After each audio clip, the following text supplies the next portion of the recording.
I/O Cooling yang kali ini datang ke saya sangat pede dengan performa yang diberikan. Ini adalah Tecware Neon 240. Yap, Tecware yang biasanya ada di segmen casing dan peripheral, kini mereka serius juga bikin I/O water cooling yang performanya top marko top. Dalam box pembelian sih standar aja ya, cuman ada manual box dan perbreketan duniawi. Kelengkapannya sangat-sangat lengkap, semua bracket soket mainstream sudah ready tentunya. Untuk fan-nya sendiri sudah terpasang pada radiatornya, dan alhamdulillah ini bukan tipe infinity mirror. Leganya. Perkabelannya cukup banyak sob, ada PWM dan ARGB 3 pin, serta ada tambahan kabel USB Mobo sebagai power untuk kita nyalakan layar di PAM-nya ini. Bener sob, I/O ini tentunya sudah up to date dengan hadirnya layar yang bisa kita customize. Layarnya ini IPS dengan besar 2,73 inch. Tecware sangat percaya diri dengan performa si cooling ini. Bagian PAM-nya sudah dilengkapi 3 phase dengan 12 slot motor, 10 puller impeller, serta tentunya alasnya menggunakan pure Cooper base. PAM-nya ini bisa muter hingga maksimal 3300 rpm loh sob. Gila, kencang kan ya? FYI, biasanya PAM I/O cooling itu berkisar 2500 rpm sampai 3000 rpm. Hal ini pastinya akan berpengaruh pada performa pendinginan. Bahkan klaimnya sendiri, TDP yang bisa dihandle itu bisa sampai 280 watt. Bagian selangnya juga berbahan sleeve, lentur banget. Bisa mudah kamu atur nantinya. Untuk pemasangan I/O cooling ini tergolong mudah aja sih, terlebih ada manual book yang lengkap panduannya. Satu aja yang disayangkan dari cooling ini, yaitu pasta bawaannya yang menurut saya terlalu encer. Jadi saran saya nanti teman-teman beli lagi aja pastanya yang agak bagusan daripada yang ini. Tapi sebagai gambaran, saya akan tetap pakai pastanya ini. Kalau udah dipasang, pas dinyalain, nantinya layarnya ini cuma nampilin tulisan Tecware aja ya, sama kebalik pula ini gambarnya. Tapi tenang aja, itu normal kok, karena kita belum download softwarenya sob. Tinggal pergi aja ke website resminya Tecware. Terus ke bagian software, scroll ke paling bawah, ada tulisan cooler. Nah, pilih aja yang Neon 240. Tampilan softwarenya kurang lebih begini.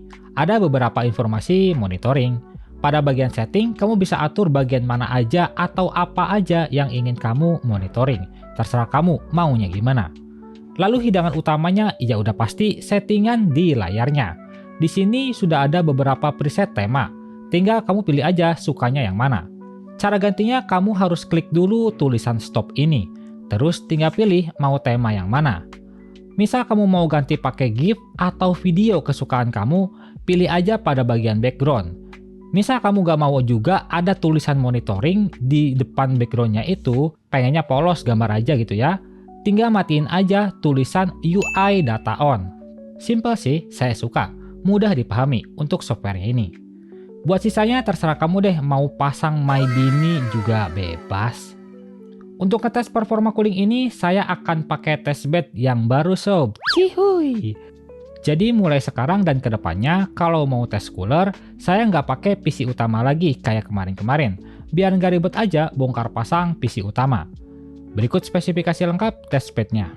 Semoga semua komponen ini awet deh biar bisa ngetes banyak cooler. Kita langsung aja stress test seperti biasanya di Cinebench R23.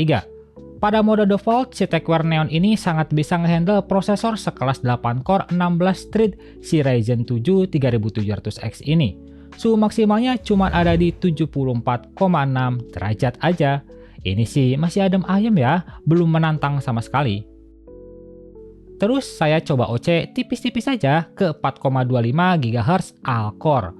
Skornya bisa naik sampai sekitar 800-an dengan daya yang keluar maksimal di 110-an watt. Suhu maksimalnya ada di sekitar 85,9 derajat. Ini masih sangat baik dihandle oleh si Tecware Neon ya. Mantap juga. FYI, saya udah nyoba banyak utak-atik prosesor ini dan belasan kali juga tuh nge-restart sampai beberapa kali juga BSOD. Ya, inilah salah satu profil yang menurut saya masuk akal untuk jalan daily maupun daya yang dikeluarkan. Buat profil sih saya tuh rasanya kayak nggak cocok aja alias nggak begitu efektif. Profil ini harusnya sudah cukup merata sekalipun saya pakai cooler yang murah nantinya. Jadi profil ini akan saya gunakan mulai sekarang sampai ke depannya sebagai bahan perbandingan cooler. Pada pengujian game yang cukup CPU bound, cooler ini masih bisa handle panas di sekitar 65 derajat. Masih sangat aman buat kamu pakai berjam-jam main game. Nah, terus saking pedenya si Tecware ini soal performa, mereka bisa kalahin beberapa I/O 360 mm loh sob. Karena testbed saya ini baru ya, jadinya belum ada data-data soal cooling. Saya dapatkan data dari channel DOPSD atau DOPSD. Mereka ngaduin cooling ini dengan beberapa I/O tercooling yang punya ukuran 360 mm. Pengujiannya menggunakan Intel Core i7 12700F. Terlihat Tecware ini bisa bersaing bahkan dengan cooling 360 mm yang punya harga di atasnya dia. Gila, mantep bener ya, ukurannya 240 mm tapi performanya sesuai klaim. Kesimpulannya, untuk harga 1 jutaan kecil, cooler ini menurut saya sangat cocok buat yang cari performa maupun estetika. Karena secara perbandingan ini udah oke banget di harganya.